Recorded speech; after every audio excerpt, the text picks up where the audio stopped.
যার ঘটনাটি বলবো তার সাথে কিছুক্ষণ আগে আমার ফোনে কথা হয়েছে। সে ঢাকা যাচ্ছে অলরেডি, তার পেশা হচ্ছে ড্রাইভার, সে একজন চালক। আজ থেকে বেশ কিছু বছর আগের কথা, তখন উনি অ্যাম্বুলেন্স চালাতেন। ময়মনসিংহের যে কোনো একটি হসপিটালে কোনো এক শীতের দিন আপনার ময়মনসিংহ হসপিটাল থেকে একজন রোগীটি হচ্ছে মেয়ে। অর্থাৎ ঘটনাটা যদি একদম শুরু থেকে বলি তাহলে বলতে হয় হসপিটাল থেকে তাদেরকে রিলিজ করে দিয়েছে, সন্ধ্যা হয়ে গেছে। সেক্ষেত্রে তারা অনেক অ্যাম্বুলেন্স খোঁজাখুঁজি করছে, কোনো অ্যাম্বুলেন্স পাচ্ছে না। রিলিজ করে দিয়েছে মানে কি, এটা কি বেঁচে আছে না? না, মারা গেছে। মারা যাওয়ার পরে রিলিজ করে দিয়েছে। ওকে। রিলিজ করতে করতে সন্ধ্যা হয়ে গেছে, কিন্তু তারা কোনো অ্যাম্বুলেন্স খুঁজে পাচ্ছে না, অ্যাম্বুলেন্স যেতে ইচ্ছুক না। তারা যাবে আপনার পার্শ্ববর্তী জেলা শেরপুরে। তার মানে তারা এমন অ্যাম্বুলেন্স খুঁজছে যে অ্যাম্বুলেন্সটা লাশটাকে নিয়ে হ্যাঁ শেরপুর জেলায় যাবে, একটা প্রত্যন্ত এলাকা, পাহাড়ি এলাকা। আচ্ছা। কোনো অ্যাম্বুলেন্স ড্রাইভার যেতে রাজি হচ্ছে না বা কোনো অ্যাম্বুলেন্স পাচ্ছে না। সেক্ষেত্রে আমি যার ঘটনাটা বলছি তার নাম হচ্ছে রনি। তার বাসা হচ্ছে ময়মনসিংহ শহরে নতুন বাজারে মোড়ের কাছে। যাই হোক, সে যেতে রাজি হল, কিন্তু মেয়েটার পরিবারের লোকজন অ্যাম্বুলেন্সের সাথে যাবে না। হ্যাঁ, পরিবারের লোকজন অ্যাম্বুলেন্সের সাথে যাবে না, শুধু লাশটাই যাবে। আচ্ছা। সেক্ষেত্রে ওই ড্রাইভার রনি, তার সন্দেহ তেমন একটা হলো না, হয়তো ভাবছে সবাই তো অ্যাম্বুলেন্সের সাথে যায় না, ভয় পেতে পারে। সেক্ষেত্রে সে রাজি হলো। আচ্ছা। তার শহর থেকে বের হতে হতে রাত 8টা বেজে গেল। সে ময়মনসিংহ শহর পার হয়ে যখন শেরপুর সীমানা চলে গেল, তখন রাত প্রায় 2 ঘন্টা পরে, তখন রাস্তাঘাট খারাপ ছিল, এত ভালো ছিল না। আচ্ছা। তখন রাত 10টা কি 11টা, শীতের রাত, এটি অনেক রাত হয়ে যায়। তার গাড়িটা হঠাৎ থেমে গেল। হ্যাঁ, সে নেমে গিয়ে দেখলো তার চাকাটা নষ্ট হয়ে গেছে। তবে এখানে কথা হচ্ছে তার কোনো অ্যাসিস্ট্যান্ট ছিল না, তার কোনো হেল্পার ছিল না, সে একাই ছিল, আর অ্যাম্বুলেন্সে লাশ ছিল। তারপর সে একা হাতে গাড়ির চাকাটা যেভাবে ঠিক করে সেভাবে ঠিক করে সে আবার যাত্রা শুরু করলো। ঘন্টাখানিক পর চলন্ত একটা গাড়ি এটা হঠাৎ করে থেমে গেল। সে যখন গাড়ি থেকে নেমে তারপরে অনেক চেষ্টা করে দেখলো কোনো কিছু নষ্ট হয়নি, তবু গাড়িটা থেমে গেছে। তেল আছে গাড়িতে, যান্ত্রিক ত্রুটি নেই। তারপরে আপনার আধা ঘন্টা 1 ঘন্টা পরে চেষ্টা করে এমনিতেই আবার চালু হলো। সে আবার চলতে শুরু করলো। চলতে শুরু করতে করতে এরকম আরো 1.5 থেকে 2 ঘন্টা যাওয়ার পর সে লক্ষ্য করলো যে গাড়ির পিছনে শব্দ হচ্ছে। শব্দটা অনেকটা এরকম যে 8-10 জন লোক যদি পিছন থেকে আপনার, সে এরকম শব্দ 10 থেকে 15 মিনিট শব্দগুলো শুনলো। তারপর সে কোনো কেয়ার করলো না। তবে একটা সময় শব্দের গতিটা একটু বেড়ে গেল। অ্যাম্বুলেন্সের ছাদের উপরে শব্দ হচ্ছে, ভিতর থেকে গ্লাসের শব্দ হচ্ছে। এরকম শব্দ হওয়ার পরে সে গাড়িটা থামালো। থামানোর পর সে অ্যাম্বুলেন্সের পিছনে গিয়ে সে অ্যাম্বুলেন্সের ডালাটা খুললো। ডালাটা খুলেই দেখে ওই লাশটা বসে আছে। তার মুখে একদম যে ক্ষত একটা অবস্থা, সে লাশটা বসে আছে। সে এই দৃশ্যটা দেখে একটা দৌড় দিল। সে পাশে ছিল একটা রাইস মিল, একটু দূরে। সে ওই রাইস মিলের যে লেবাররা থাকে, শ্রমিকরা, ওই শ্রমিকদের ঘরে গিয়ে উঠল। এরপর শ্রমিকদের ঘর গিয়ে ওঠার পরে সে ওখানে সেন্সলেস হয়ে গেল। এরপর ওকে সবাই পানি দিয়ে একটু সচেতন করার পর ওই শ্রমিকদের সহ সে আসলো লাশের কাছে। আসার পর দেখে লাশটা আবার শুয়ে আছে, কিন্তু লাশটা খুব ক্ষত বিক্ষত। যাই হোক, আমি ঘটনাকে একটু সংক্ষেপে করে দিচ্ছি। থাকার পর পরদিন শ্রমিকদের একজন তার সাথী দিয়ে মেয়েটার গ্রামের বাড়ি গেল দিনের বেলা। যাওয়ার পরে ওই রনি যে ড্রাইভার, সে ওই মেয়ের বাবা মাকে ভালো করে প্রশ্ন করলো যে আপনি বললেন যে আপনার মেয়ে স্বাভাবিক অসুস্থ ছিল, মারা গেছে, কিন্তু আপনার মেয়ের শরীরে এরকম ক্ষত কেন, মুখে এরকম ক্ষত কেন, পোড়া কেন? আচ্ছা। তখন মেয়ের বাবা মা বলল যে আসলে সত্যি কথা বলতে কি, যদি আমরা সত্যি কথা বলতাম তাহলে হয়তো আপনিও রাজি হতেন না লাশটাকে নিয়ে যেতে। মেয়েটা সুইসাইড করার জন্য গায়ে আগুন লাগিয়ে দিয়েছিল, নিজেই আগুনে ঝাঁপ দিয়েছিল সুইসাইড করার জন্য। ওই সে থেকেই তার একদম সম্পূর্ণ শরীর 75% 80% পড়ে গিয়েছিল। আচ্ছা। এই জন্য তার একটা ক্ষত আপনার খুব কুৎসিত একটা চেহারা হয়েছিল। বুঝতে পেরেছি। তারপরে সে কারণেই তার মেয়ের ফ্যামিলির ব্যক্তিরা তার সাথে আসতে চায়নি। ওকে। তো এছাড়া আর কি এরকম ভয়ের মানে কেন এরকম হলো রাস্তা, এটা মেয়ের বাবা মা আর কিছু বলতে পারেনি। থ্যাংক ইউ ভেরি মাচ, আপনাকে অনেক ধন্যবাদ। ঘটনাটি শুরুর আগে আমি জায়গার ক্লিনিকের পরিচয়টা দিচ্ছি। ক্লিনিকের পাশে হচ্ছে রেলওয়ে কোয়ার্টার।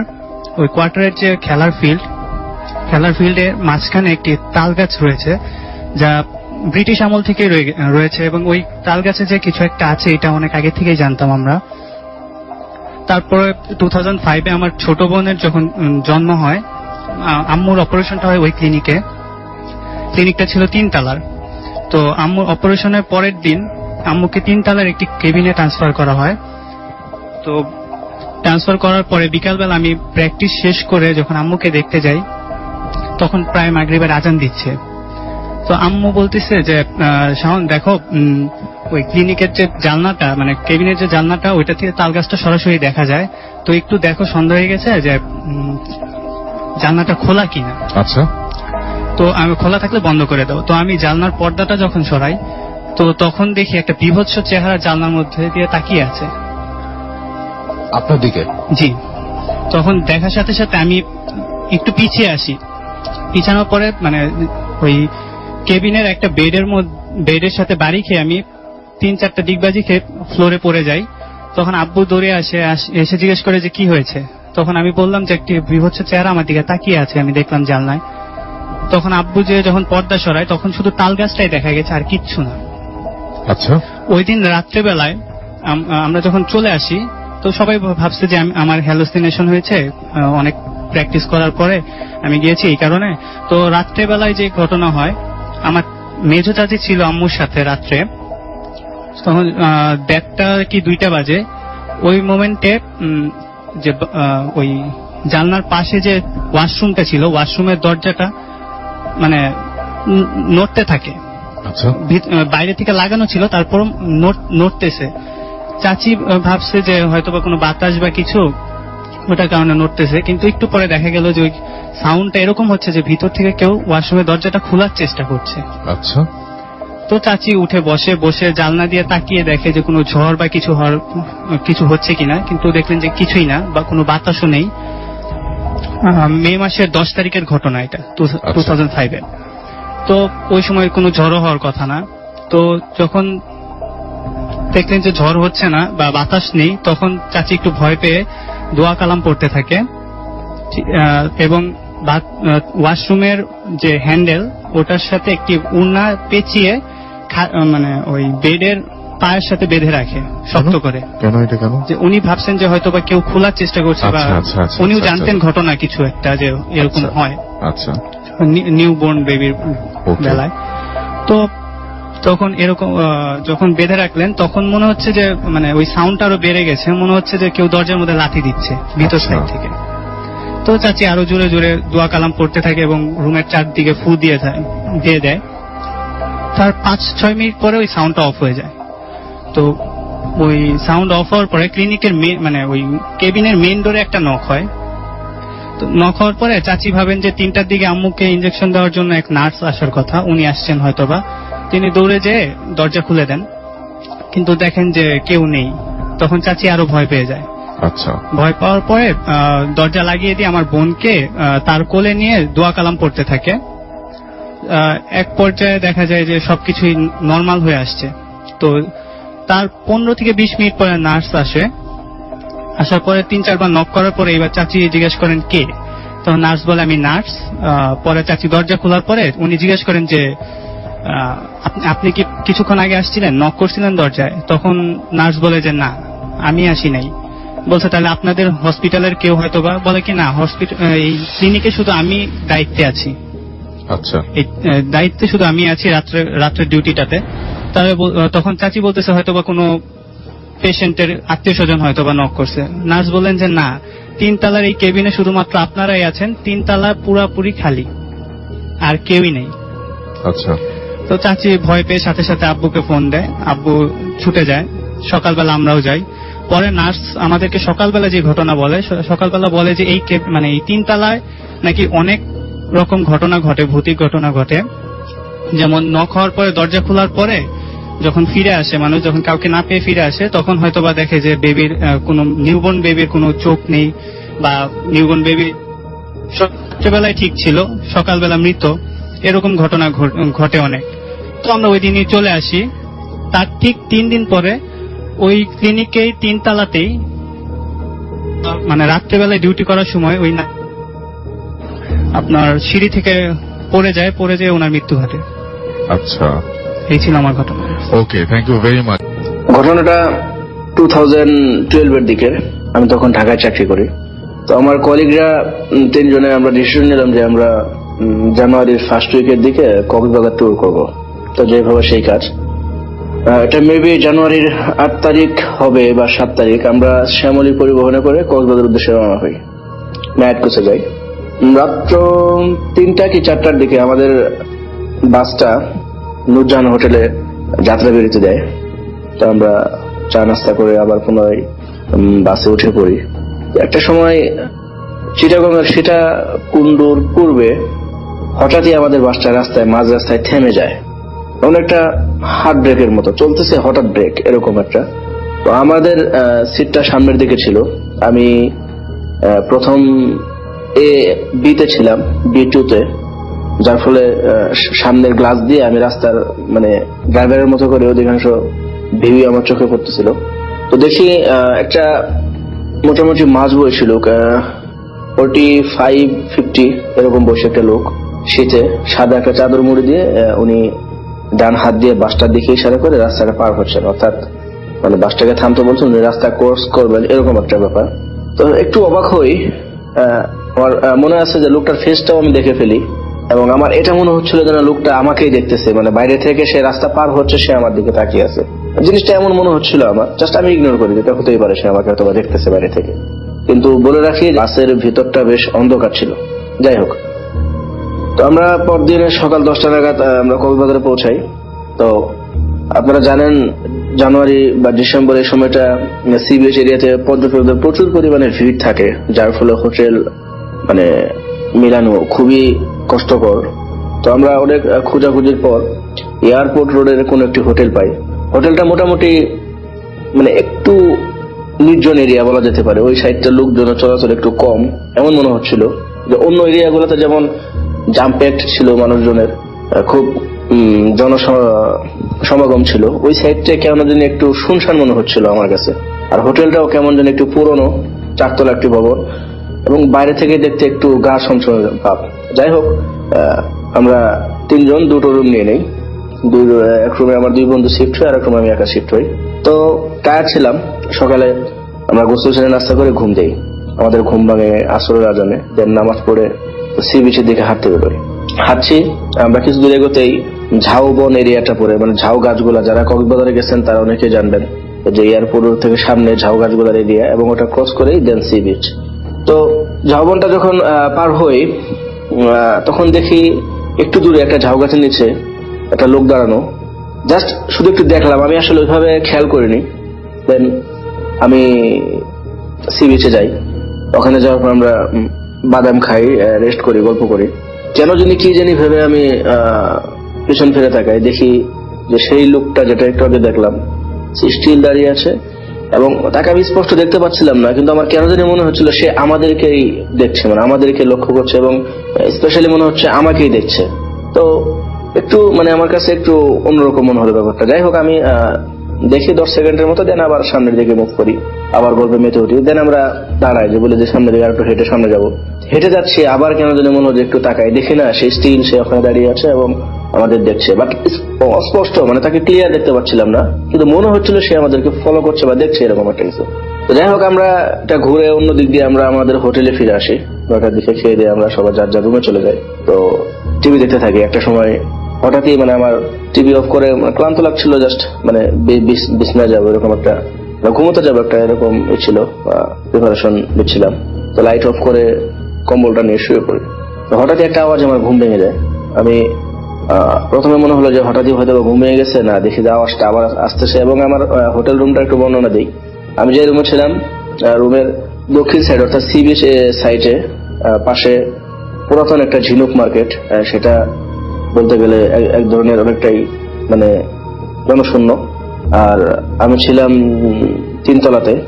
ওই দিকটা একটা বারান্দা আছে, সেখানে 2টো চেয়ার রাখা, ছোট ব্যালকনি, এবং ব্যালকনির সাথে আমার রুমের সাথে ব্যালকনিটা জাস্ট একটা জানালা আছে থাই গ্লাস দেওয়া, ওটা খুললে ব্যালকনির পর ওই মার্কেটটা টিন শেড, অর্থাৎ আমার 3 তলা থেকে মার্কেটের ভেতরটা পুরোটাই দেখা যায় এরকম।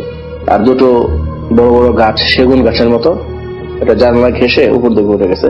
তো আমি আওয়াজটাই ঘুম ভেঙে যায়। তো আবার যখন আওয়াজটা হয় তখন আমি ফিল করলাম যে আমার পিছনে যে বারান্দার যে জানালাটা আছে, অর্থাৎ আমার যে বেডের সাথে একদম অ্যাটাচ, দেওয়ালের সাথে যে গ্লাসটা, জানালাটা, ওই জানালাটার থাইতে কেউ হয়তো নক করছে এবং থাইটা নড়তেছে, গ্লাসটা নড়তেছে, স্পষ্ট দেখতেছি। আমার প্রথমে একটু লাগে, অন্ধকার দেখা যাচ্ছিল না, পরে আমি লাইট জ্বালাই, যেটা দেখলাম, আমি আসলে ভয় কতটা পেয়েছিলাম জানি না, বেশ হতভম্ব হয়ে গিয়েছিলাম। দেখি একটা মাঝবয়সী লোক আমার গ্লাসের উপর দিয়ে স্পষ্ট দেখা যাচ্ছে, তার হাতটা জানালাতে রাখছে, খুব চাপ দিয়ে সে ধরে রাখছে এবং তার ফেসটা গ্লাসের সাথে একদম লাগাই দিচ্ছে। আমার দেখে বিষণ্ণ চোখে সে তাকিয়ে আছে, আমাকে ভয় দেখাচ্ছে না, বিষণ্ণ চোখে সে আমাকে দেখতেছে। কিন্তু এটা কিভাবে সম্ভব? 3 তলায় ব্যালকনিতে, এখানে আসতে হলে আমার রুমের ভিতর দিয়ে যেতে হবে। আমি আসলে এক মুহূর্তে দিনের বেলা কিছু ভাবতে পারি নাই, কিন্তু আমি ভয়টা তখন পেলাম যে এই ফেসটা আমি কোথায় যেন দেখছি, এবং এই চাদর মুড়ি দেওয়া। তখন মনে হলো যে হ্যাঁ, ওই যে সীতাকুণ্ড ঢোকার প্রবেশের মুহূর্তে যখন আমাদের বাসটা হঠাৎই থেমে যায়, একটা বৃদ্ধ লোক পার হচ্ছিল, মাঝবয়সী লোক, তার ফেসটা আমি বাড়িতে ভিতর থেকে স্পষ্ট দেখতে পাচ্ছিলাম, বাসের ভিতর থেকে মনে হচ্ছিল ওই লোকটাই। আর তখন আমি ভয় পেয়ে যাই এবং আমি দৌড়ে রুম থেকে বের হয়ে যাই। তো আমার অন্য রুমের ফ্রেন্ডের সাথে জিনিসটা আমি বলি, খুব ভয় পাইছি, তা আমাকে পানি দেয়, তা বলে কি হয়েছে, আমি এটা বলি, তারা আসলে বিলিভ করে না। তখন আমি সব বলি যে এই লোকটাকে আমি যাবো না, দেখছি দাঁড়ায় আছে, আমাদেরকে দেখতেছে, এবং সে ফলো করতে করতে সেই পর্যন্ত চলে আসছে। তো যাই হোক, আসলে ঘটনাটা এখানে শেষ নয়। দেন আমি চলে আসি। তো 2015 সালে জানুয়ারি 1 তারিখে, অর্থাৎ গত বছর জানুয়ারি 1 তারিখে আমি সিলেট আসি জব নিয়ে। মোটামুটি 3 বছর পার হয়ে গেছে এই ঘটনার পর থেকে। সিলেট আসার পর আমি এখানে জব করতে থাকি।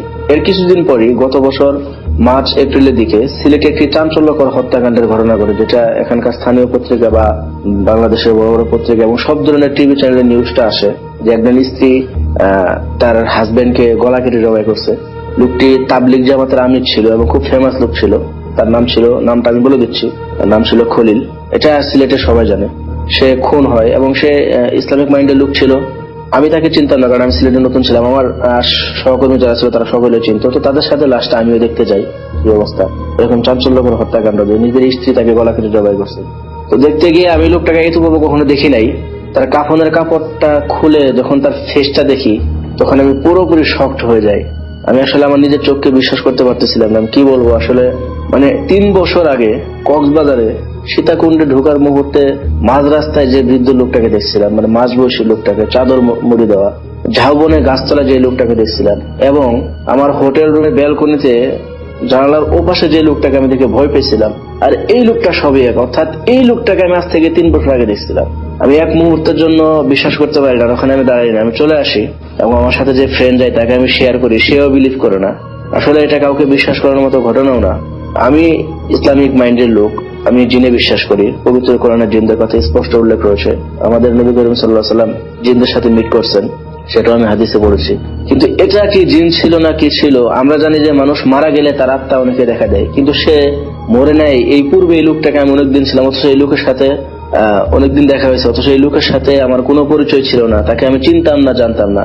আমি তো তখন সেটা জিনই ভেবে নিয়েছিলাম। কিন্তু এখন যখন আমি তাকে এরকম মৃত অবস্থায় দেখলাম, খুন হইলো, মার্ডার হইলো সে, আমি এটা আসলে এটার কোনো ব্যাখ্যা আমি এখনো খুঁজে পাই নাই। এটা কি ছিল?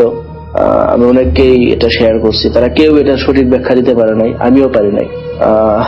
এই ছিল আমার ঘটনা। ধন্যবাদ সবাইকে, ভালো থাকবেন, আসসালামু আলাইকুম। এটা একটা সংগ্রহ করা ঘটনা। এই ঘটনাটা ঘটে কুয়েতে কোন এক এলাকায়। আমি সেই এলাকাটার নাম বলতে চাইতেছি না।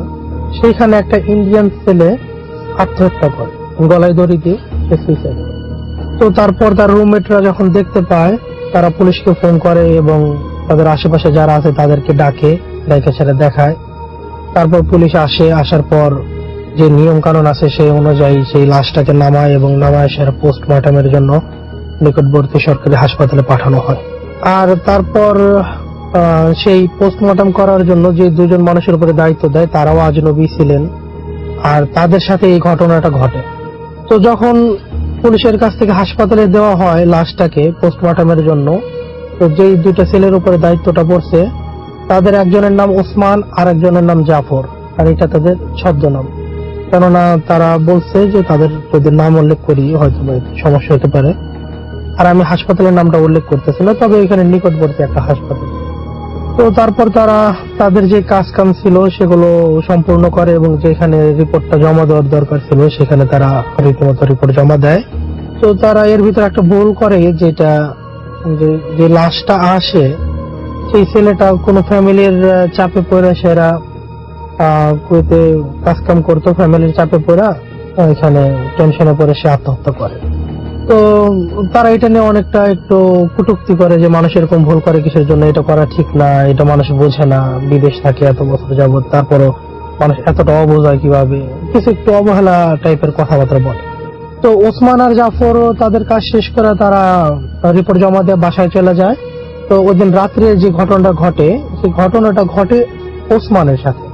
তো তারা রীতিমতো তাদের কাজ কাম শেষ করে খাওয়া দাওয়া করে রাত্রে ঘুমায়। ঘুমানোর পরে ওসমান গভীর রাত্রে স্বপ্নে দেখে যে যে ছেলেটার পোস্টমর্টম করছে, যে ছেলেটা আত্মহত্যা করছে, ঠিক ওসমান ওই ছেলের মতো দাঁড়ায়া, ওই টেবিলের উপরে দাঁড়ায়া ওইভাবে গলায় দড়ি দিয়ে সে নিজে নিজে আত্মহত্যা করছে।